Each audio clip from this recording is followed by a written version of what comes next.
ஸ்தோத்திரம். இன்றைய நற்செய்தி நம்மேல் பரிதாபம் கொள்ளும் தேவன். யாத்ராகமம் 32 அதிகாரம் 14 வசனம் வாசிக்கிறேன் கேளுங்க. அப்பொழுது கர்த்தர் தம்முடைய ஜனங்களுக்கு செய்ய நினைத்த தீங்கை செய்யாதபடிக்கு பரிதாபம் கொண்டாராம். எதனால? மோசே கர்த்தர் கிட்ட விண்ணப்பம் பண்ணனால. இன்னைக்கும் நீங்க கர்த்தர்கிட்ட விண்ணப்பம் பண்ணீங்கன்னா கர்த்தர் நம்மேல் பரிதாபம் கொள்வார்.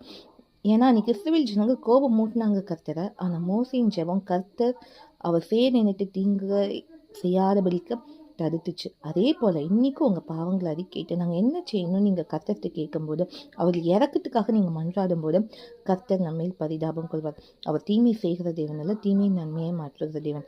அதனால நம் தேவன் ரொம்ப நல்லவர். அதனால அவருக்கு பிரியமாய் வாழ கற்றுக்கொள்ளுங்க.